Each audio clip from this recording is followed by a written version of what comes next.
Hi, I'm Shashank Bhargava, and you're listening to Three Things, the Indian Express news show. As December comes to an end, we at Three Things are taking a look at the year gone by. In the coming few days, we will be talking about the biggest moments of 2022 in India's economy, politics, law, and international affairs. And we start this year-ender series by talking about the economy. For this, joining us is Indian Express's Udit Misra, who writes on the economy for the paper. Udit, what would you say was the biggest event that affected India's economy this year? So I think that the Russian aggression against Ukraine, the invasion of Ukraine, essentially was the one event that you would have to say affected all economies, both in India and outside globally also. I think that was the one thing that totally upset the apple cart and the mathematics for everybody, any finance minister anywhere in the world. As we receive reports that Russian forces have reached an area just north of Ukraine's capital city, Kyiv, as they continue their advance into the country. As the sun came up this morning, a missile striking an industrial park in western Ukraine. Ukraine has declared martial law, urging citizens to take up arms to defend their country. There are reports of heavy casualties already on both sides. And the way to understand the war in Ukraine's impact on global economy or India's economy is to understand what was happening just prior to the war in Ukraine. And this is very crucial. We had COVID in 2020, which depressed all economic activity because of lockdowns.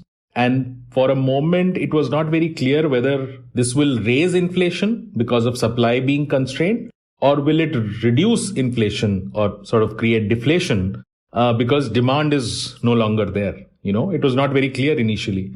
Right, because everyone is sitting at home, people are not spending money on travel or restaurants, plus many people had lost their jobs as well. Exactly. So initially it was not clear. But what happened was that inflation, as it turned out, was an issue. The supply constraints were so massive that inflation became an issue as we were coming out of COVID. The other thing that was happening as we were coming out of COVID, or the reason why we were coming out of COVID and at different varying paces, was that the governments were spending a lot. They were giving a lot of support. We did not see as much support in India. We saw much greater support in developed economies, which really went, all guns blazing, trying to support their businesses, their people, providing money in their hands. And so on the top of the supply constraints and the inflation because of that, then you had this massive demand surge and the inflation because of that. So you had already a sort of a springboard, a sort of initial conditions of very high inflation. And we saw some glimpses of that. And I'm talking globally. And in India also, to a great extent, we had inflation, mostly because of supply, less because of demand. And on top of that, the hope was that this year in 2022, if everything goes fine, then that demand will sustain, supply will come back, things will match up, the global economy will be out of everything, all the mess, and things will be fine. But then came the war in Ukraine, and that totally upset all calculations. Why? Because Ukraine and Russia, the two key parties involved, are very central to providing a lot of commodities to the world, including crude oil, fertilizers, food grains. A lot of that comes from them, or it is channeled through them. And that totally upset the mathematics, because then every other demand, that demand surge that was happening, could not be met. And crude oil prices went up. Russia, Ukraine, and the impact of that crisis. In fact, oil prices, as a result of all the uncertainty, have jumped to an 8-year high. Traders are said to be struggling to sell Russian oil, even at a discount, because of difficulties in shipping and the payment process. Russia is the world's third largest oil producer and provider of nearly 40% of Europe's energy supplies, prompting many to look for alternatives. Big energy For a country like India, which imports more than 80-85% of its oil, it was a disaster because of the prices going up. And we started seeing right through the year the ramifications of high inflation. And that was the central story globally and in India. Okay, so inflation, which is the general increase in the price of goods, had already been high in India. How much did it increase this year? So while globally, most of the Western economies hit historic highs, they hit double-digit inflation, which is typically not seen normally in developed economies. In India, we saw a slightly different story. We saw not as high inflation. The highest inflation went in April at 7.8%, so roughly 8%, which was the highest inflation that we've seen in 8 years since Prime Minister Narendra Modi took office. But what we've seen is fairly high levels of inflation in a persistent manner. So while we may not have seen higher inflation than, say, 8%, what we have suffered from more is broad-based inflation and for a longer period. So inflation in more commodities and over longer period. Right, and just for the benefit of our listeners, the ideal inflation rate we want is about 4%. No more, no less. Yes, so ideally we want inflation to be about 4%. Anything lower than that is not optimal. Anything higher than that is counterproductive. What we found is that, even before the year started or, around the time the year was starting, both headline inflation, which was above 6%, which is the comfort zone for RBI, that it should be ideally 4, but it should not be more than 6. And even the core inflation, which is inflation when you take away the food and fuel prices, that inflation was also at 6%. It was at the start of the year itself, it was at 6%, which meant that there is broad-based inflation. That means your school fees, your house rent, your clothing, your footwear, everything is growing at that much higher. And that was a worry that India has suffered from. Inflation in India will remain, by current projections, above the 6% mark for a straight 15 months, starting January 2022. So you can understand the stress, and RBI has been trying to explain to the government and the parliament why this happened and what it can do or what it is doing to arrest it. And if you look back over the, since say September 2019, which is pre-pandemic, you'll find that inflation has hit the 4% mark or been around that only on 1 or maybe on 2 or 3 months. And we are not likely to hit the 4% mark for easily another year or year and a half. So which means almost for 5-year period, we will not hit the 4% mark or very rarely do that. So what India is going through is not as much very high inflation, but that is persistently high and broad-based.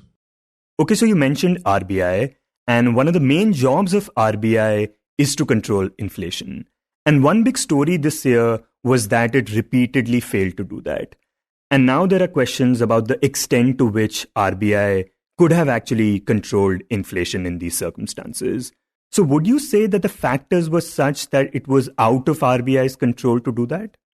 Yeah, to be fair to RBI and frankly to any central bank, these are very tough circumstances. You first have a shock like COVID, where you're supposed to open loosen the monetary policy, make interest rates lower, provide a lot of money, flood the market with money in the bid to boost economy. And then while you are smack in the middle of it, you are hit by this high inflation. And then you are asked to immediately shut down the doors, pull back all the money, raise interest rates sharply. Now, any central banker will tell you that, these are very challenging situations. And it often really depends on missing it by a few months here and there, and the inflation totally spikes. And we've seen that even in the US or many of the other economies. And you can actually swing between economy which is overheating to an economy which is in recession very quickly within a few quarters. So RBI has not had it easy. But, we've done stories about this, looking at what RBI said at different times. And we find that RBI, I think, had a certain notion that they need to keep boosting the economy. And they perhaps overdid that bit, even when they knew that a massive surge of inflation is about to happen or is already underway. And they did not perhaps take, there's a preference that RBI has to make all the time, whether it wants to boost growth or contain inflation. Containing inflation is its primary job, but somewhere obviously RBI missed the boat or the bus. And Udit, you mentioned that because of the Ukraine war, we witnessed a lot of supply chain issues. A lot of countries were not able to import or export their goods. So talk about the extent to which India faced that problem. Yeah, absolutely. I mean, this has been a horrendous year if you think in terms of trade deficit. Trade deficit is the difference between the goods that you export and the goods you import. And in the very first 3-4 months, we had a trade deficit which was almost equal to what it was in 2020, almost half of what it was in 2021. So it was very high level. And even now, when I was looking at the data from April to November, it is almost around 40-50% higher than what it is typically in any year. And that is becoming a massive issue. And one reason for that is that our exports are struggling because the global economy is slowing down. And yet at the same time, our economy was doing slightly better than others. We were growing robustly. Our imports continued to grow, and they continued to grow not just in terms of volume, but also in price. So we wanted more crude oil, and that crude oil itself was costlier. So we got hit by both those things. And that's why trade deficit became a massive issue. And that actually played out in other variables like current account deficit and the forex reserves and the exchange rate of rupee vis-a-vis the dollar. Rupee has hit a record low for the fourth straight session today. This morning, the rupee has gone down to 80 rupees per dollar. It has lost 7% of its value in just the last 6 months. But the government maintains that while this has happened against the dollar, it's because the dollar has strengthened and that the Indian rupee has actually depreciated less than other currencies and is doing better as compared to the pound and the yen. But what's the impact? And Udit, the rupee falling against the dollar is something that always makes headlines. And this is also an issue that is often politicized. But how big of an issue is this for a growing economy like India?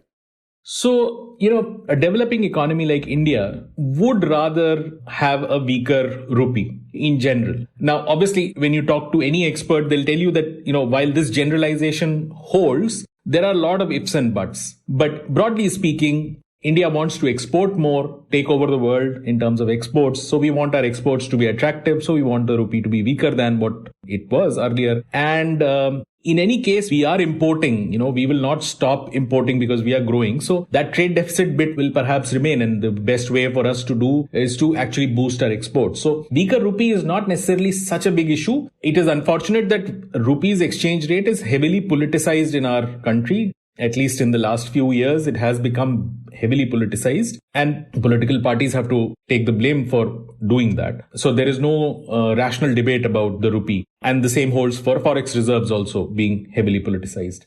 So I would say that two things. A, it should not be politicized. It should not be seen that way.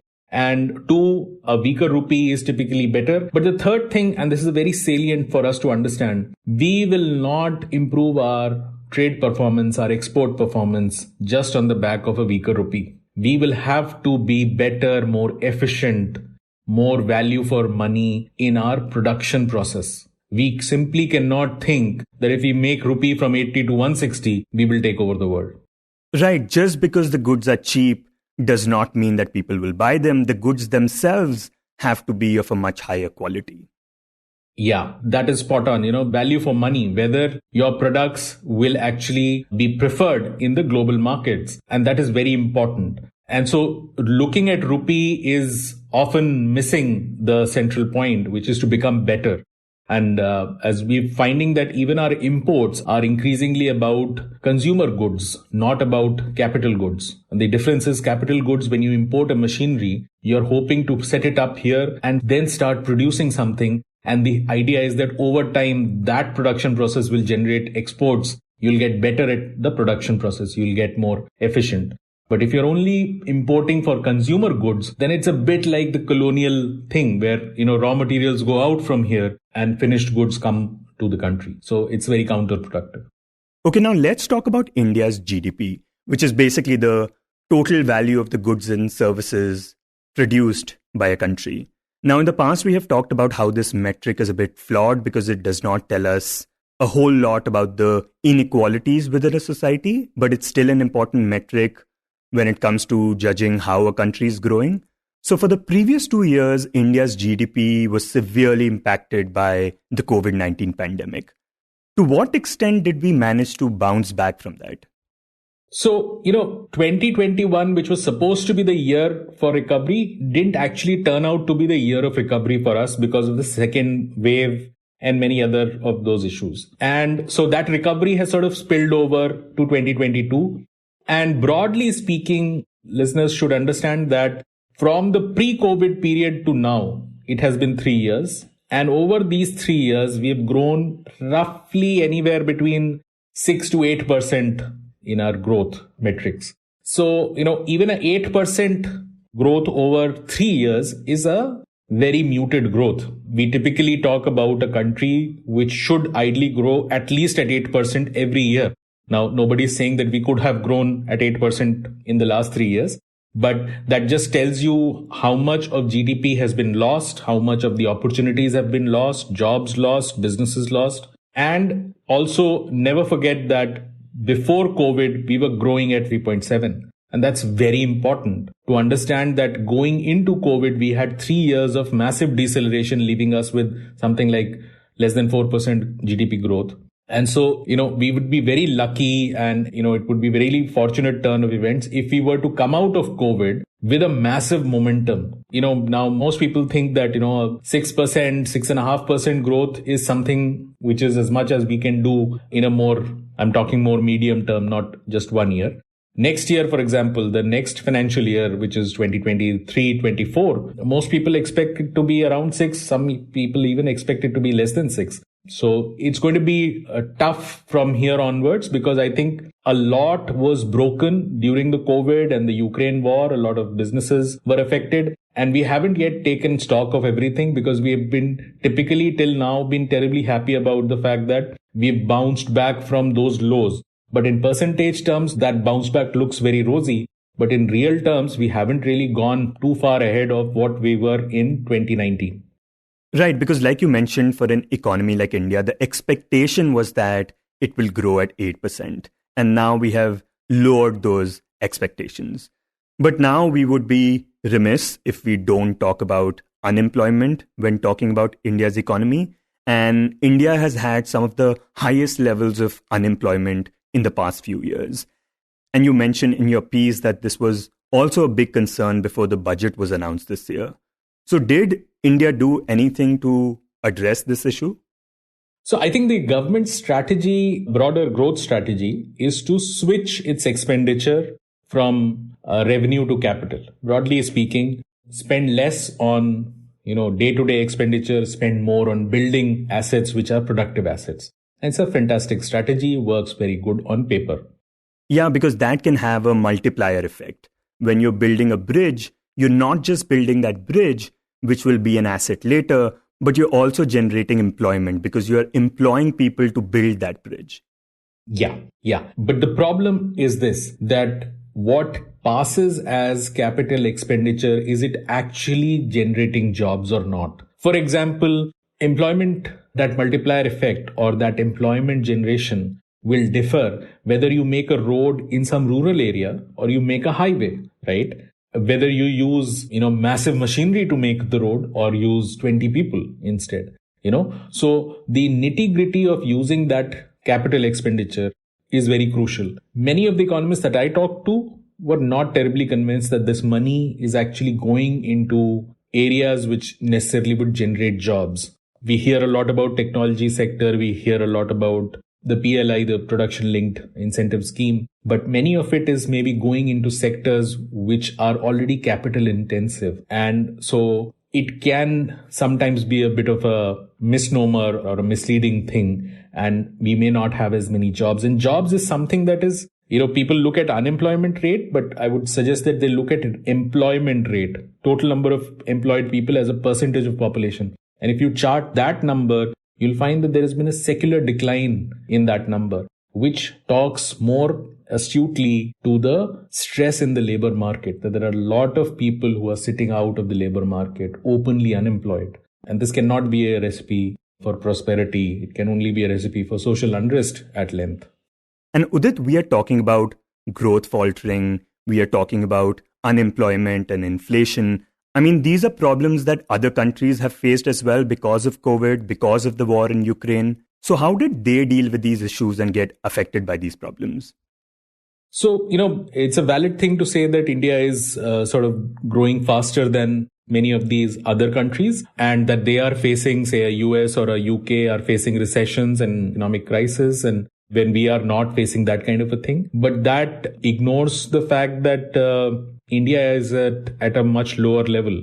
We overtook, for example, UK as the 5th largest economy. But if you look at per capita incomes, there is no match.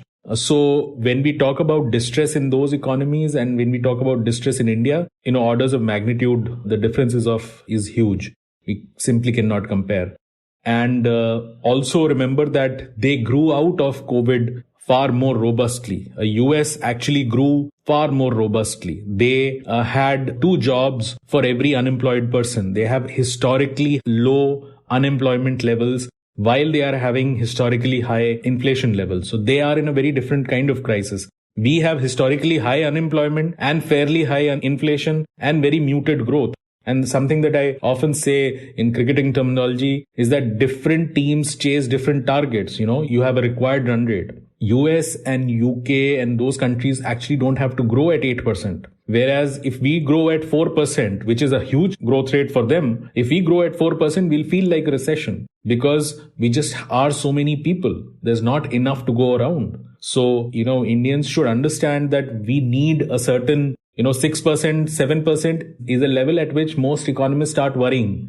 At 6%, they start worrying for India that it should not fall below that. Whereas most other economies that we talk about, they do very well if they grow by a percentage or 1.5%, 2%. And Udit, now looking forward a bit, are Indians expected to get any respite from these things that we talked about, especially inflation? So inflation has appeared to be really tough for us. And if we presume, first of all, that the geopolitical scenario is contained and we do not have massive flare-ups, even if there is a crisis in Ukraine, if it stays at a level where the oil prices do not go up or other commodities do not just flare up, then we should hope that inflation will over time come down. But we are still looking at anywhere between 12 to 18 months of inflation staying on the higher side, which means more than 4%. I don't expect it to come to 4% in the next 12 months. So that is one thing.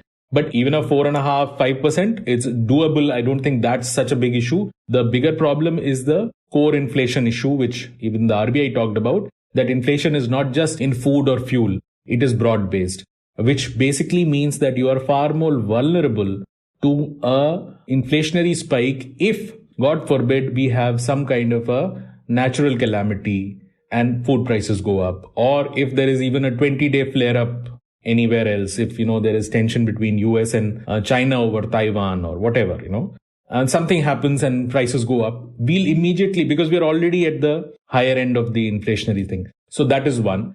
On the growth aspect, I think there are growing worries that, next year, whether we'll be able to grow as fast from 8.5%, 9% last year to barely 7% this year to around 6% next year is what we are looking at. And then there are question marks on how do we sustain it from there onwards? Do we sustain at 5-6% level or do we ramp it up to higher? Which, we need triggers for that. And right now, it's not very clear what the triggers will be. So, next year is going to be tough globally. We might be better in terms of numbers in a global context, but I don't think every day-to-day life will dramatically improve. There might be less inflation definitely to contend with, which is some relief. Also, Udit, a lot of economists and researchers are predicting a global recession. Could you talk about why that is? Yeah. So, what has happened is, again, going back to the main thing that happened, which was inflation. Inflation has hit historic highs. Inflation basically means that you cannot plan your economy. A 9% inflation when the US wants only 2% inflation, they target 2% inflation as we target 4%, means that they have to first crush inflation. Now, the way to crush inflation is to crush demand, which basically in simple terms means, almost inducing a recession in the economy. And that is the reason why I guess the interest rates in US have been going up. Exactly. So a lot of people, when they say that US is going into recession or such things, they're not going into recession. They are actually dragging themselves into recession by raising interest rates because they want the inflation rate to first come down to 2%. And once that is there, they have a very buoyant economy. And this is where I think a lot of people are missing the truth about many of these Western economies, say US in particular. They have a robust economic growth. They have too much economic growth and they're trying to hold it back, right? While we are struggling to grow, and we still have high inflation while we are struggling to grow. Typically, inflation happens when we grow very fast. So, it's very different. And I think at least the Western economies are likely to face some tough times in the next year for sure, because they're trying to get rid of the high inflation. Okay, and coming back to India and taking a note of your previous answer, for things to look brighter in the next year, we don't want another natural or man-made calamity. No more wars, pandemics, or bad weather events. Exactly. As the proverb goes that, it was the last straw that broke the camel's back. We've had too many shocks. We had shocks before COVID also, and we just don't know which one will knock out an economy. And I think, that is the essential point. We should not have more wars. We should not have more geopolitical uncertainty. We should avoid climate-related disasters. But even as you say any of these things, you realize that many of these demands or hopes might be futile. You were listening to Three Things by The Indian Express. Today's show was written and produced by me, Shashank Bhargava, and was edited and mixed by Suresh Pawar. If you like the show, then do subscribe to us wherever you get your podcasts.